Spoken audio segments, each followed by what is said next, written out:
Boom! It's Invisible Walls, episode 196 on GameTrailers.com, our weekly podcast, videocast coming direct to you, you folks on the mighty interweb. We have a landmark show coming up in a few weeks. We've talked about that already, episode 200. I think next week we'll be able to tell you well, not exactly, but for the most part, we'll be able to tell you what we're doing. Somebody's been taking his optimism pills. No, I was hoping I'd be able to say it today, but I can't. But I think next week we should be able to fill everybody in on what we're doing, and it's going to be really cool. Let's save it for 199. Save what for 199? The announcement. We got to promote this, man. We got to get people to show up. We'll give him a week. We need more than that. Don't Anyway, this is 196, and 196 is also going to be a good show because finally the bows have broken on 2012. Lots of big games coming out. Here today to talk to you about those games, as you heard, Marcus Beer. So if 200's a landmarks show, is this more of a landfill show? Yeah. Wasn't it last week you were saying, don't tell people to just show up for 200, man. We got 5 more to go. Ryan Stevens is here today. Hello, everybody. Patrick Morales. Hey, y'all. And the Quiet Storm, Justin Spear. Oh, God. I'm alive. Nobody could have ever predicted it would spread so fast. And once exposed, you never stood a chance. All right, so we mentioned last week that this is the year of Resident Evil, and now it's time for some corrections and retractions. First of all, we are really, really bad at math. Well, actually, maybe Mike's the worst at math. He said it was the 25th anniversary of Resident Evil. That's in Zelda years. He was counting from Sweet Home. The funniest I part... made the Sweet Home joke last week. Oh, really? Yeah. Yeah. You owe me a nickel. Okay. The funnier part is that we tried to talk him down off the ledge, and we all came to the conclusion that it was 20 years. In fact, it's been 15 years. This is a 15-year anniversary for Resident Evil. Tons of games coming out this year. We talked about Revelations last week. Do want to go again and make a correction and retraction. There is an over-the-shoulder view. There is an over-the-shoulder view in Resident Evil Revelations you can play from. It was buried in the menus, and I had yet to discover it when we were on the show last week. So there's 2 big mistakes in our conversation. Okay, pop quiz. Since Resident Evil debuted, how many Resident Evil games have there been? Shoot the hostage. The Blue Wire. Come on, I want Total 21. Justin? I'm sure the internet would know. I have the answer in front of me, so Amazing. yeah. You should tell us. All right, This so is including like the remake. this is including everything and takes us up to and including Resident Evil 6. So by the end of this including year, Resident Evil 6. Yeah. Then it's 22. You're not far off. According to the interwebs, there'll be 23 games by the end of this year. I was pretty close. And there has only been 1 year when there hasn't been a Resident Evil game, and that was 2008. 2008. Yeah. Shitty year. Yeah. Well, this year is not a shitty year. We have Resident Evil coming out the wazoo. We're going to talk about Resident Evil Raccoon City. Ryan has been playing this game. Yeah, they gave us Happily. a preview build. It's a kind of a weird little mishmash. I don't want to pass judgment quite yet, but getting kind of a Lost Planet 2 vibe where you probably want to be playing this with other dudes. Very cooperative. There's 6 characters, all different classes, different little powers, and you can not really level your guy, but you get money and points and stuff, and you can buy powers and better guns. I think probably the most interesting thing is how it's just kind of linking some of the older Resident Evil mythos into this new kind of action series, because it definitely is kind of a Left 4 Dead vibe, even though when you're fighting the zombies, they just kind of swarm you and whatnot, but then you're also fighting these paramilitary guys, and then it kind of becomes a bit of more of a cover system game, and then sometimes everyone's fighting each other, so you can shoot one of the soldiers and the zombies will start to attack him because there's blood in the air or whatnot, kind of like shark mentality. But what I kind of liked was, they let us play the first 4 episodes, and in the last episode is you're fighting Nemesis, and you shoot him enough and he's like, stars, and you're like, oh, Nice. Stars! I played Resident Evil 3. That's cute. No, you didn't. I did. Did you finish it? Yeah, I shot the Really? fucking Nemesis with the fucking rail gun. Oh, okay. When he was like a You just worm. complained about it a lot. I just don't think it's not a very shining good, example of Resident Evil. But there's some green herbs. I know people are down with the green herbs. It helps if you smoke them before you play the game. Yeah, it's by the guys who made the not so good SOCOM games. Yeah. And you can kind of see a little bit of that kind of, maybe the not so good part, but like kind of that kind of squad based, people have their roles to play. I would say one of the things I thought was a little off putting is just like your objectives are kind of bland. Like it's either get to point A or like get to point A and pull 3 switches or destroy like architectural plans or something like that. And there's a mini map, but you can actually get kind of lost with the multi layers and stuff, and everything kind of tends to look the same a little bit. The game definitely, like, I thought was a step up when I was playing with someone else. I think you can have up to 4 players. We haven't been able to do that. They only sent us 2 builds. Definitely not a traditional Resident Evil game, even if you go from the old school tank control ones to the RE4s and 5s.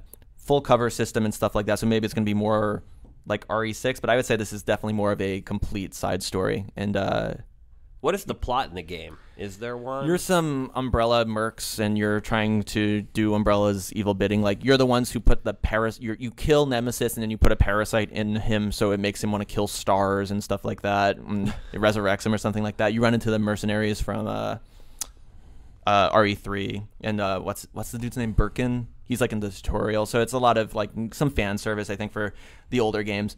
And I think Resident Evil 1 kind of made the series, but I think a lot of people probably spent a lot of time on 2. That's kind of the shining example of the old school games. Yeah, I think for a long time, most people consider Resident Evil 2 to be the best in the series. I always kind of like the haunted house approach of the first one, but me too. RE2 definitely had some cool stuff, and I'm sure we're going to be going to the police department, and there was the cemetery. Is it the cemetery from 3?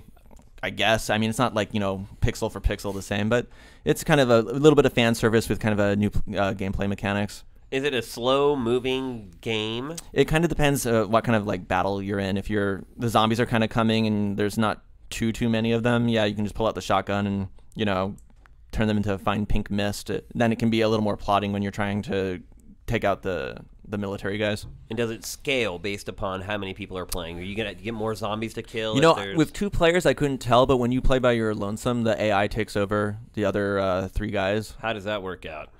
They'll heal you and stuff, but they'll get some kills, but people tend to focus on you. The game still is trying to make it more of a challenge for you, I think, than your compadres. But it does some smart stuff, like if you're playing cooperatively, you both have to get to the exit, but if you take too long, your buddy will kind of get warped there. But if you're playing with the AI, you don't have to wait for those guys. It'll just take you to the next section like that. So what's your overall impression so far? You think RE fans are going to like it? I would say I'd be a little wary unless you're going to play with some buddies at this point. You think it can hold a candle to something like... I'm not getting it doesn't have that kind of like Left 4 Dead magic out of the gate. Slaughtering zombies. There's a reason zombie games are popular, and you can still play them as much as you want to complain about them. But yeah, maybe we'll see. It's interesting because it's, like I said, it's kind of more in the scheme of the newer Resident Evils, but it's not quite a Resident Evil. I'm not really sure what they're exactly going for. Well, it is kind of like a SOCOM. I mean, I played it for 2 seconds. There's a move where you dive forward on the ground, and you're like, what? Oh, yeah, there's zombies. Why am I diving? I think you want to dive backwards. Yeah, but I mean, there's some tactical movement and stuff, and your guy actually moves around pretty quickly. You can move side to side and change targets. So I don't know. I mean, it has a little bit more of a. It doesn't feel too Resident Evil, just in terms of it's a different team, but does that make you feel optimistic or pessimistic for how much co-op is going to be a huge part of RE6? Well, I mean, my Resident Evil co-op experiences are RE5, and it's just so different. I mean, it honestly feels like you took the Resident Evil license and like, let's throw some green herbs randomly around the cemetery and the streets of Raccoon City. And I mean, it was always kind of goofy, but now it seems with the like more realistic graphics and everything, it just feels, I don't know, it feels like a skinned version. Yeah. Tactical herb usage. And then there is some cool stuff. You can like get bitten by a zombie and turn into a zombie, but you don't get to like go grief your buddies then. But they do get. But then to, you get killed and then you get rezzed, and it's like, hey buddy, you feeling okay now? I killed you, but you're no longer a zombie. That's a good news. Like a fair amount of games we've been seeing, that's definitely built with co-op completely in mind. Now, is the campaign like full-fledged with cinemas and all that? Asura awakens on Gaia again, but this time at a small village shrine. His body has been enshrined by the local villagers. Okay, so next we're going to talk about a game that I think is probably flying underneath most people's radars, and that game is Asura's Wrath. from Capcom for the PS3 and the 360. Somehow rated teen. I can't comprehend how that game is rated teen. Do you think it should be rated E? No, it should go the other way. E10. I mean, it's not crazy bloody, but there are some pretty intense, like, sexual situations in the game. I can't believe that somehow it slipped through the ESRB that way. I mean, it is violent as hell. It's cartoony. Yeah. Cartoony violence. Well, it looks like a manga. The whole game, the game is a freaking playable manga. That's Lewd pretty much what it conduct. comes down to. I mean, Mischievous. I have to say that even compared to the Naruto games, which were crazy over the top, this game just blows it out of the water. In fact, it may blow every game out of the water as far as just pure, Bayonetta? unadulterated madness. Yeah, Really? Well, I don't know actually. that's a Is close one. Is a Daniel Kaiser lookalike in this game? That's a tough one because Bayonetta has some crazy stuff happening, but it's on a smaller scale. The things that happen that are crazy in this game span like planets and galaxies. No, this is the game they showed at E3 last year. It was kind of like tucked away. Yeah. But when I had the demo, I thought it looked pretty cool. So they were showing us, like, you're fighting this planet size. It felt Shadow of the Colossus almost. Well, to a certain degree. The E3 demo last year. Yeah, I have a theory about this game, and this is basically one of the CyberConnect Naruto games without the Naruto license, right? It's a bunch of quick-time events, a little bit of exploration, and then some kind of caged combat. I mean, I've got to say, the quick time events in this game are out of control. There are quick that time good? events for every. I mean, it's different. It's a different, okay. kind of game, I guess, is the best way to describe it. I think people who hate games where you can set the controller down on the coffee table for 5 minutes and sit and watch probably aren't going to like this game, although you can't set the controller down because in the middle of cinemas, they will have random quick time prompts coming up. I mean, All it's right, count me everywhere. out. Yeah, count me out of this one. It's in the boss battles. It's in the regular hand-to-hand combat on the ground. Sometimes like an icon will pop up for you to counter instead of just giving you like a counter button that you can use whenever you want. But I also think people who really enjoy crazy cinematic games, people who enjoy manga, are going to eat this game up. How about if you like Japanimation? You remember that Does word? that even exist anymore? That was a good word. Good word. You know, if I don't even... Horrible word. I've been enjoying it, to be honest with you. I mean, it's fun. It's completely mindless. The translation is not good, really, at all. I mean, there's lots of points where the characters' mouths keep moving and they say like one word in English. Is the visual fidelity? I mean, when this debuted at TGS 10, I want to say, like, I mean, it was one of the trailers that really kind of, rocked our eye sockets. I mean, is the visual fidelity there? I mean, these guys have taken cell shading to like some new level where it's subtle, but it looks better than a lot of other stuff out there. Well, the scale is really It's the what scale, sets it okay. apart. Yeah, I mean, But then it's not as interactive because it's QuickTime events, right? right. So what are the smaller interactions? Well, I like? mean, there's typical melee-based combat, and the combat system is really fun, but it's not particularly deep. There's no way to upgrade Asura as the game goes on. You don't get any weapons, and you can't upgrade those weapons, and it's kind of easy for me to compare it to, like, God of War, because it almost seems like the developers behind this game played God of War and were like, well, we can do that, and we can do it better. So outwardly, these two games look very much the same, but the melee combat in the game is all about building up meters. You can build up your limit meter, you can build up your burst meter, and then triggering that with a button, and then you can do more powered-up attacks. But you don't necessarily gain new attacks or new abilities throughout the game. You pretty much have that set that you start with, and you continue with that throughout the rest of the game. As far as like the fidelity is concerned, it's all scale, but in close-ups, things don't look as good because they are, in a lot of cases, pushing a lot of polys on screen because some of the enemies are, like, massive. So that doesn't leave a lot of polygon budget left over for the environments and some other things. So some of the environments look kind of barren. It's a completely linear game. It's split up by episodes. You finish one episode, you get a rank for that episode, and then it says, to be continued, and then you move on to the next. And then has a little previously on Asura's Wrath. That seems to be a new Capcom thing. Yeah. Actually, a lot of games are doing that now. Yeah, I mean, the story, if you read the story, is a lot more interesting than what you experience in the game. A lot of that is because of how the story's told. There's tons of close-ups of, like, Asura screaming that lasts for, like, 25 seconds. That cuts to a Is he shot talking about of his power somebody level? else screaming for 15. I mean, it's manga, Yeah. They did their best to try to bring a manga Well, I guess book I've into been a game. I've been jumping into some internet threads about this game, and a lot of people were kind of turned off by the demo. I think the demo. I didn't actually play the demo, but I think it was kind of a short one and a lot of quick time events. Do you think there's enough meat of actual gameplay?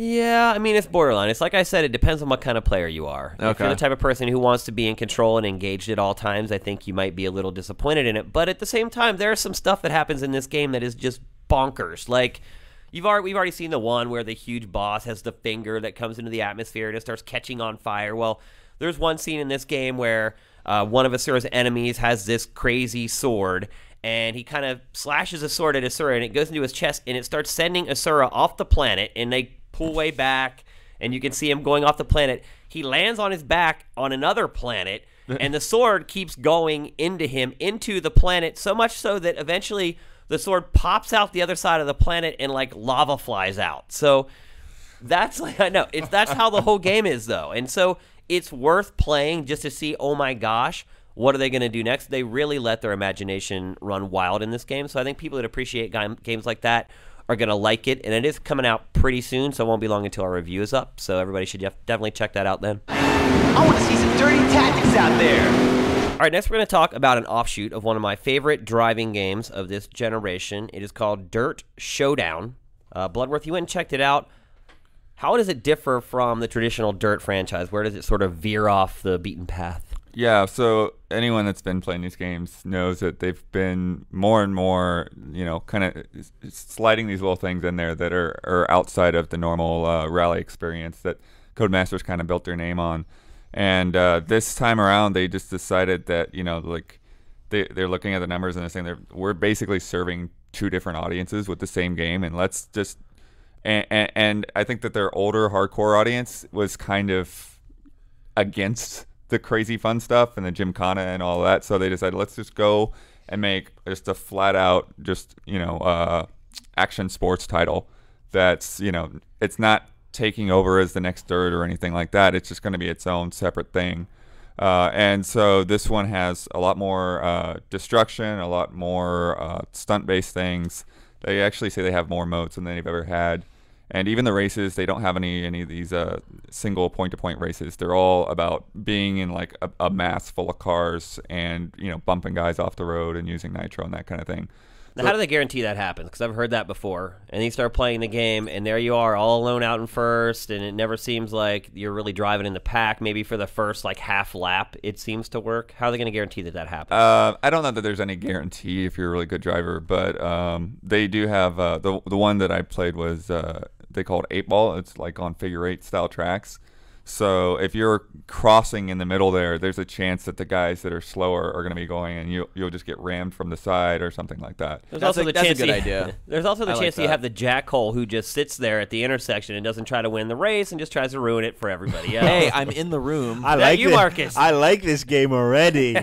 Yeah, so the other thing that's interesting about it is that the licensed cars are only in Gymkhana. They've taken out licensing from the rest of the game so they can do more destruction. Because, we've all talked about how great their destruction is, but they're limited from doing things, that would basically, in real life harm a driver. Well, didn't you say they actually have a destruction derby mode? Yeah. Or is that this game? So that's they have actually there's 3 branches to the game with different modes under them. So there's Triangles? like a speed Triforces? branch, a style branch, and a destruction branch.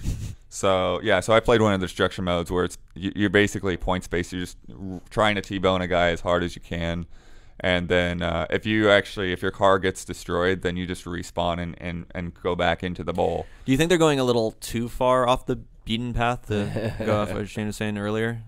No, I don't think so. I think It still feels kind of grounded in realism a little bit. Yeah, it has a little bit of that. I think it's it's more of what I'm seeing this year with the racing games is like last year we had Dirt 3 and Forza 4. They're kind of like these are for everybody kind of games. No matter what level you're at, you can pick this up and play it. And this year it's more like here's a bunch of crazy arcade games, and then here's a bunch of really hardcore sims. So it's just interesting to see how people are differentiating those audiences. Now, to wrap it up, is it safe to say that this is an entire game based around the party modes from the proper Dirt games? Yeah, essentially. It's all about showing off and kind of that flair and just smashing into things and seeing hoods flying around. So yeah. Fun? Yeah, it's fun. Life and death lose all meaning under the rolling waves of chaos. Okay. Now we're going to talk about Final Fantasy 13. Patrick, Electric Boogaloo. 2D.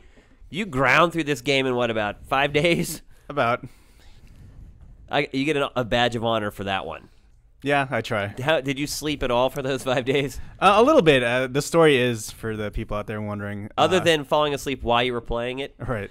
The embargo for it was supposed to be a week afterwards, but then they pushed it up to Saturday, so I definitely had to grind my Moogles a little bit harder than usual. That is the game journalist's worst nightmare. What, grinding your Moogles? Well, that, and when you're working on a review and you get that dreaded email saying, hey, we've bumped up the embargo date. I mean, especially for us, because our schedules are literally like hour by hour. You really have to budget your time. You get that email, it just throws everything into the crapper pretty much. But you persevered and you finished the game and reviewed it. Better than Final Fantasy 13? I think it's safe to say that it is definitely a better game than the original by far. At the same time, it's also a very different game. I think with a lot of the changes, you'll see that 13.2 is more of a game, whereas the original 13 definitely was rooted more in telling a story. Thought experiment. Yeah, right. Thought crime. It was more of a wildflower. I'm going to just jump in here for Sure. 2 seconds. I played about the first 15 hours of Final Fantasy 13.2. Oh, 13.2. Okay. Yeah, 13 appalled me in everything I saw. When we got the import copy in last year, and then when we got the US version, and how ridiculously linear it is, and the way I made it in about 5 hours. the battle system, the melodrama, Everything is in and, service towards I don't the want to story. say that I hate linear games or linear RPGs. They're definitely rub me the wrong way for the most part, and I love Grandia 2 though. That's a pretty linear RPG. I love that one. Gave 13.2 a shot after they said all the stuff they were changing, and I think it's kind of funny because in some ways it's such a modern game. It's 2012, right? Yeah. But it has all these kind of like throwbacky things, like these like random floating treasure chests everywhere, and it's like. It's supposed to be kind of like a reality, but then it's like, here's a floating treasure chest that people are just walking by. And, it's that kind of stuff that kind of breaks you out. But, like, the time travel stuff I found pretty awesome. Like, I mean, anyone who's played Chrono Trigger, I think they'll kind of get a sense of these ideas of these paradoxes and stuff. And that's some meteor game design. I think the idea of the battle systems, it's interesting, but I think the way that it's similar to 13. It but the way is that very similar. You have the volatile third character, which is the monster character. I don't know. It is that stupid Pokemon collect 'em all thing, but it seems It works on me. it's cool to see that you want to check them out. You do want to see what happens. You want to find the rare monsters, and the random battles aren't too annoying. You can kind of get through things pretty quickly. Yeah, I'm not going to finish it. I'll be honest, but I did want to check it out, and I thought it was. You played it for 15 hours. That's pretty good. It's a pretty decent game. I will say it was still way too much fucking melodrama for me, but I guess they did tone it way down from 13. Oh yeah, just playing both of those games back to back, like 13 was definitely a lot more heavy-handed. Can I this surprise one, though, is no slouch. Yes. So I went in to Of check the course. review, and I was like, my gosh. Yeah, well, Final Fantasy has a certain level of melodrama that is to be expected, and that won't go away. But Well, Can let's hope it does. Someday. Can I surprise everybody? I started playing it. Oh. I actually the got sent a copy. And, First 30 minutes is a little rough. Did you make it past it? I basically got as far as where your lightning sister and you've just defeated. You're basically heading towards the meteor that's crashed in the beach. I got that far before I wanted to really throw my Xbox through a window. and look, it's not necessarily my cup of tea. I'm not saying it's bad because I've checked the reviews and they all seem to be pretty positive on it. But the characters. Yeah, I just want to take a flamethrower to each and every one of those characters. There is nothing in my book that is redeeming. They're basically the sort of kids I would scream at to get off my fucking lawn. So I'm too old for this stuff. So Does it still bother people, or not bother people, but kind of make you perk up when you hear someone say playing Final Fantasy on the Xbox 360? Like, for some reason, still with me, it's like attached to the PlayStation brand, even though they're Still already attached to Nintendo for me. I still can't believe it. I still can't get past Went it. to the PlayStation. filthy disc The tray. demo looks so awesome for Nintendo 64. What the fuck? What the fuck, Square? And I'll be honest with you, the reason I got sent both versions. The reason I played the 360 was my 360 set up in my living room right now with a big screen TV, and I wanted to give it a try on the huge TV. So Be good that's for your why Resident Evil 6 demo when you get it. Yeah, forget my copy of Dragon's Double First. No, so I can appreciate a lot of people are saying it's a lot better than the first one, and for me it was just Still not good enough. No, it wasn't. It was just It's the melodrama. It is the melodrama. It's way Every too heavy-handed. emotion is wrung out like a sponge. I mean, sometimes it's like a bad soap opera. I mean, it's Yeah, like, I mean, that's a good way to put it. and look, I can appreciate. I thought the graphics looked really nice. I thought the cutscenes were really nice. The Oh, battle, their CG is yeah. really second to none. I The- mean, the battle- that is one thing that they have not faltered on. Their CG looks amazing. What I saw of the battle system when I played, it takes a little bit of getting used to because I'm more of sort of like the BioWare school of doing it. But I can certainly see the paradigms and how they work and how you can customize them. I think that's a really cool feature. And I didn't play the first 13. Paradigyms. Yeah, Paradigyms. Paradigyms. Yeah. They call them paradigyms. No. I wouldn't be Just messing with surprised. you. I wouldn't be surprised after transfarking what comes out of Japan. Now, Patrick, Yes. I think there's a lot of people, like pretty much everyone at this table, who was really disappointed with Final Fantasy 13. Does 13.2 do enough to convince people like us to give it a try? I mean, Ryan gave it a try, not going to finish the game. Marcus made it an hour in before he gave up. Do you think maybe more hardcore, more ardent Final Fantasy fans will resonate with this more? Well, even though Ryan is not gonna finish the game, you would definitely agree that it definitely held your attention for a while, though, just with how different. Yeah, I mean, approach it honestly, took. it's just at a certain point these games become like a time sink, and it's like I feel like I've gotten to the point where I'm getting what I want out of the game. The story's not making me want to play enough. I wanted to get a little further to start messing around with the artifact powers. I didn't get that far, but I don't know. I would say if you have any passing interest in like JRPGs, this has been one of the better ones in the last couple of years on a console. I mean, some of the handheld ones have been pretty good. I mean, I stated it all in the review, but basically, this is to me a definite improvement over the original game. The gameplay systems are interesting. There's a lot of replayability. You get to redo events and see how they play out, and you might even be able to get a hidden ending in the process.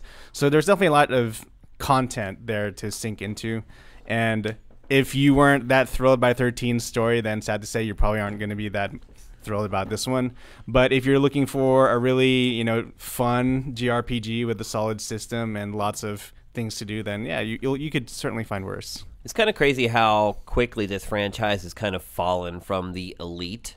10 years ago, if we had been doing a show about the latest Final Fantasy game, we probably would have dedicated the entire show to that game. That's my question. Is I can't really get a good, like, the Final Fantasy games have always hit pretty hard, but how hard did 10-2 hit? Because there hasn't always been these direct sequels. Like, I remember 10-2 was like, oh, it's girls. Yeah. It's the girls' games. Standing in the water. Yeah. Or wait, So that I was a don't guy. know. That wasn't all girls in 10-2. No. Really? That's 10. Oh, 10-2? Yeah. Yeah. 2, Yeah. So I mean, I don't know. Maybe it loses a little bit of that steam as well.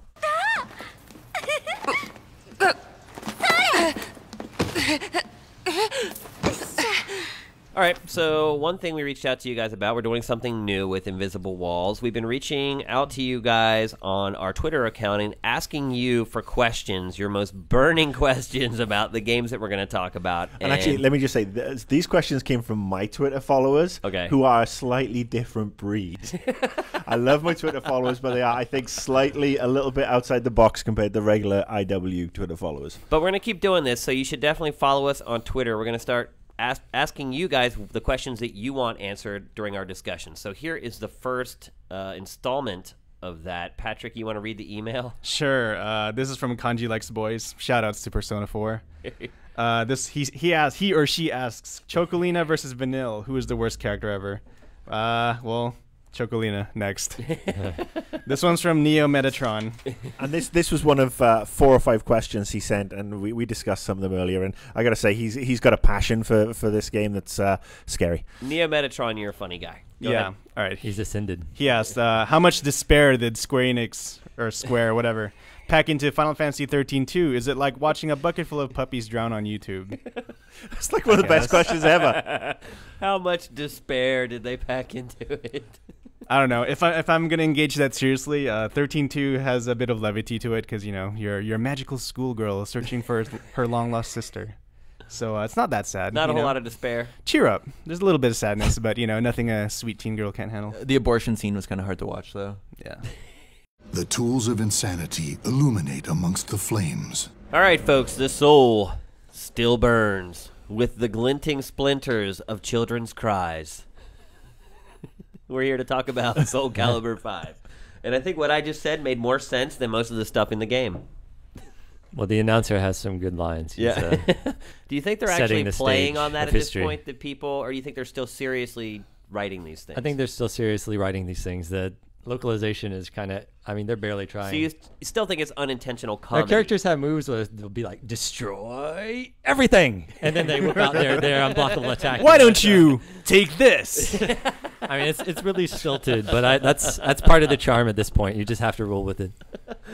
So let's talk about the game. I think Soul Calibur, at least during the Dreamcast era, was kind of one of those fighting games that transcended the hardcore fighter. A lot of casual people kind of got into it. I think most of that is because you could button mash and feel really powerful in that game.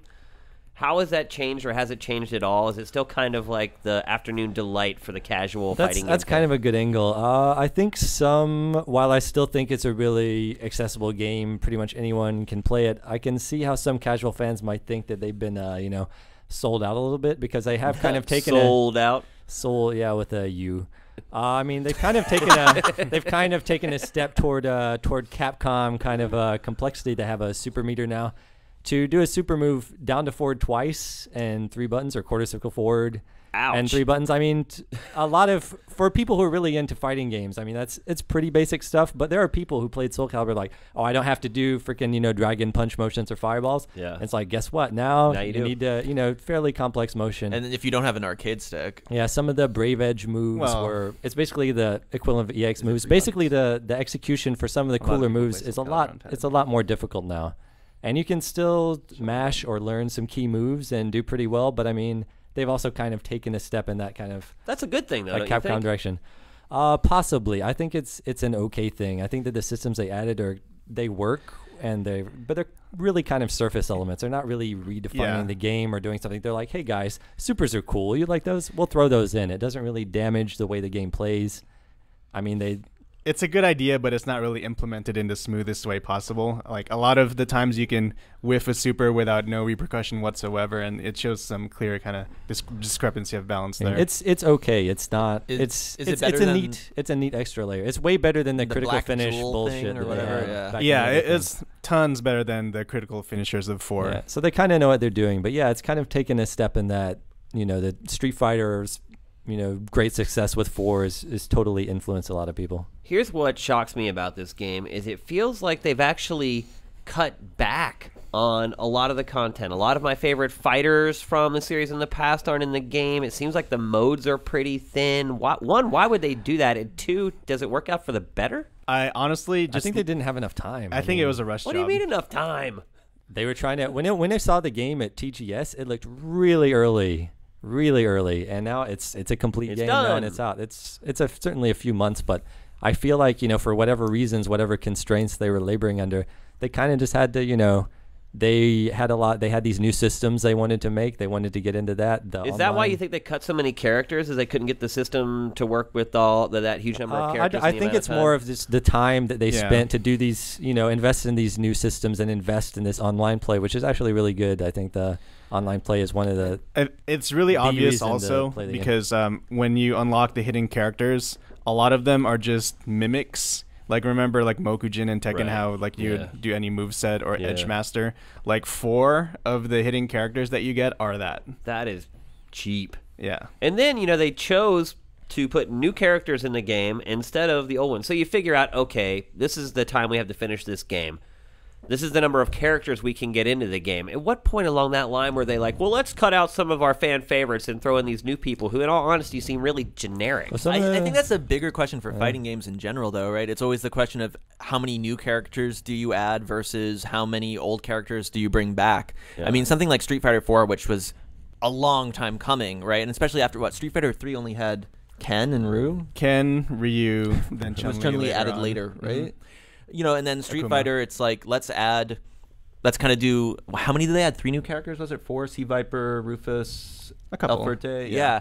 I don't know. It's a weird kind of like dynasty building thing or franchise That's a little building different, thing. though, because Soul Calibur 3, I mean, 3, 4, 5, they're really similar in terms of just engine, and the moves they're the same moves, the same animations in a lot of ways. They've been tweaked a little bit, but, it seems like it would be easy enough to Just to bring him over. actually put Killick in the game rather, put his moves in the game and have him be slightly Killick's a pretty differentiated. big deal. A lot of people. Well, he's there, but he's like, hey, I use male fighting styles at random. That's because I'm cool. But you have infinite amount of characters with create a character. Best feature in the game by far. Well, create a character's neat. You can make people with horse heads. A lot more options this time, right? Yeah, there are a good bit of options. On the other hand, the options don't have any stats or anything tied to the equipment, so it really is I think that purely makes sense, purely aesthetic. Well, that was if you're just messing around with the game single player in Soul Calibur 4, you could get some mileage out of creating different kind of characters, making regenerating health or whatever. I just like Voldo's animation set on everyone. Yeah, because it's That's so all I awkward want. If you just see, It's so good. While we're on the subject of Voldo, I did Yes. play this. I started playing this last week, and I must admit, it's the first game I've played since Soul Calibur on the PS1, which I really... PS1? Yeah, I mean... You mean Soul Edge? Soul Yeah. Edge. Or in the UK, I think it was whatever it was. But think it was Soul. it was Yeah. it was on the, In the arcade, PS1, Soul Edge. and Voldo was one of my favorite characters because he looked like this Awkward funky and- ass... Yeah. He had a very unique fighting style. And I was playing the single player on Soul Calibur 5 this week, and I'm sure we'll get to that because we have a Twitter question. And I come up against Voldo. And he looks like he's the offspring of a Cuisinart and a Care Bear now. The Care Bear. He has all this sort of Crossed like with My Little Pony. Is it the brown bee costume? Yeah. It's this brown and fur and red and white. And I think it's like a bee kind of motif. Like he has the fuzzy yellow bee fur. I Also, mean- if you look closely, he has Fuzzy yellow he has an beaver. upside down face covering his codpiece, crotch. yeah. So you can't really tell which end is which at some point. and that guy used to be really cool. I mean, he used to be He's just still cool. He's still awesome. cool. But I mean, he just looks like a cosplay disaster. Yeah. Here's the other part of this game too: is the story is told with like stills and things like that. After Yeah. playing a game like Mortal Kombat, is it even acceptable for fighting games to Well, be? that we should probably go ahead and read the Twitter question, which exactly concerns the story. I guess it's from Lickchan. One of our most dedicated Twitter followers, I have to say. Yeah. Is the Soul Calibur 5 story mode any good, or is it a complete waste again? I would say that Soul Calibur 5 has really good online. The online is really good. I think you're right. I mean, I remember playing where you'd have lots of different characters to choose from in single player, and they'd have the different storylines. And now you have this one character who's looking for his sister, and then you're right. Everything's told almost. It doesn't even seem like it's just it's like stills. It looks like they took their concept art and just digitized it and slapped it on the screen. It doesn't even look like proper art anymore. And it's It's like on they took this, their storyboards for the cutscenes they were supposed to create yeah. and just put them in the game. I mean, There's yeah, not a like lot that's to another it. thing that makes it seem like a rush job to me, because they made this big hubbub about CyberConnect 2 handling their story mode, and really there's only like 3 CG sequences in the game, so definitely disappointing. Should people buy this? I mean, I know we gave it a high score, and it's Soul Calibur, and I've been playing this game for well over a decade at this point. But 20 years. Yeah, I mean, I really have very little motivation to play it. In fact, I took the 360 copy home over the weekend and never even ended up putting it in my 360. So I think the real reason that you would want to own it is their online is they have some really good ideas for the online implementation. It also runs really well. It's fun to play online. You can easily Honestly, interact it's with one people, of the best chat with people. netcodes out there. wow. Yeah, in you my can opinion. you can It's spectate the match. Chat. You can go full screen whenever you want while you're waiting for your match. They have the global Coliseo mode, which is kind of super a cool. fancy overwrought name like everything else about the series. But you can pick a geographical location like North America, South America, whatever, and they have different lobbies named for different cities. So you can go in there and kind of check out that local scene.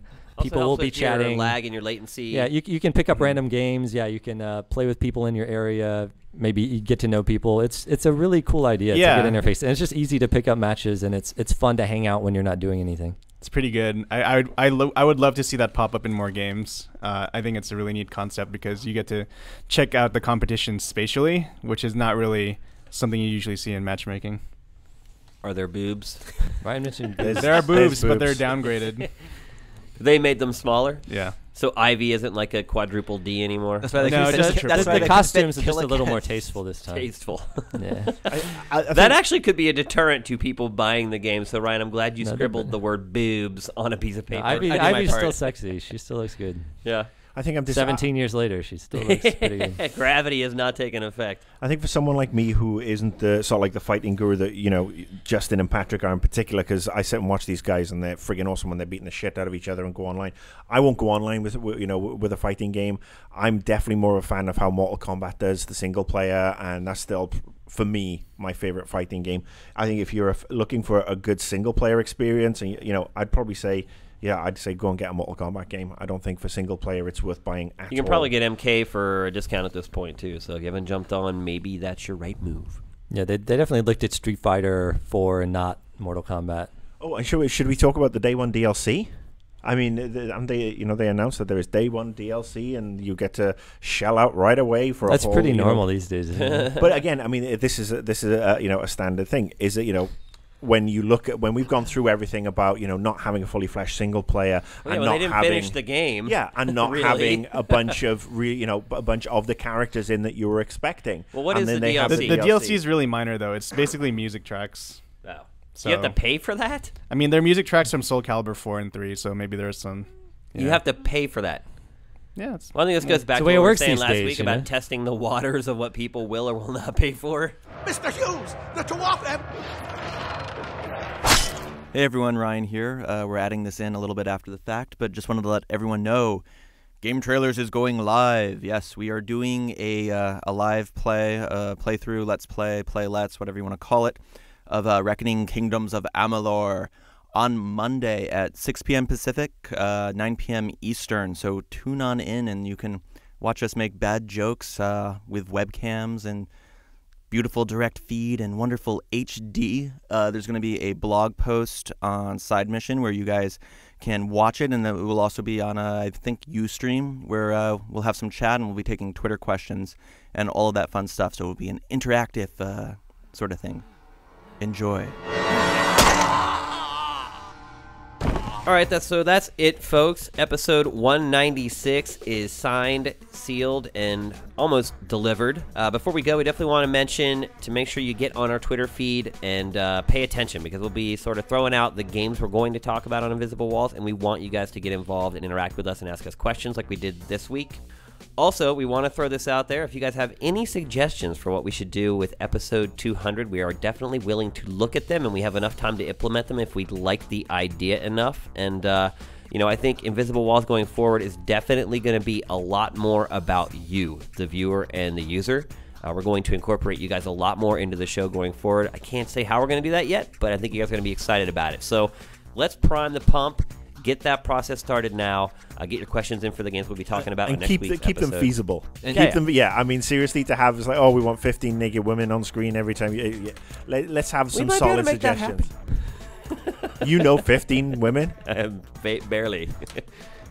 Do I count my mom and my sisters? Just say up and out.